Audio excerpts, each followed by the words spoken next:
ফেব্রুয়ারি, কত ফেব্রুয়ারি জানো? এটা কি বিশ্ব ভালোবাসা দিবস?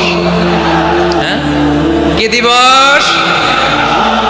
এই বিশ্ব ভালোবাসা দিবসের সাথে মুসলমানদের কোনো সম্পর্ক নাই। আমার প্রিয় ভাইরা, এই যে আপনি অবৈধ সম্পর্কে জড়ালেন, কেন আল্লাহ অশ্লীলতাকে হারাম করেছে দেখেন। বলতেছিলাম যে এটা আপনার নাসাল, আপনার জেনারেশন, আপনার লিনিয়েজ, আপনার বংশকে প্রিজার্ভ করা। কে কার বাবা, কে কার মা, বাবা মা জানা, প্রজন্মকে প্রিজার্ভ করা, এটা ইসলাম ওয়াজিব করে দিয়েছে।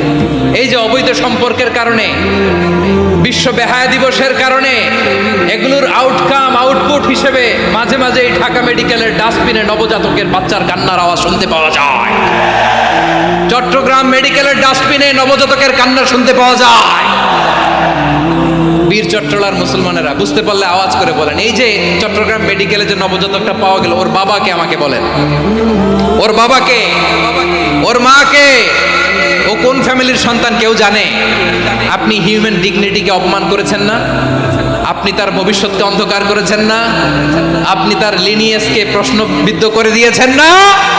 এই জন্য আল্লাহ তাআলা অশ্লীলতাকে আমাদের জন্য হারাম করে দিয়েছেন। পড়েন সুবহানাল্লাহ। এই জন্য রাব্বুল আলামিন বলেন, কুল ইন্নামা হারামা রাব্বিয়াল ফাওয়াহিশা মা যাহারা মিনহা ওয়া মা বাতান। প্রকাশ্য অপ্রকাশ্য সব অশ্লীলতাকে হারাম ঘোষণা করে দিয়েছে কে?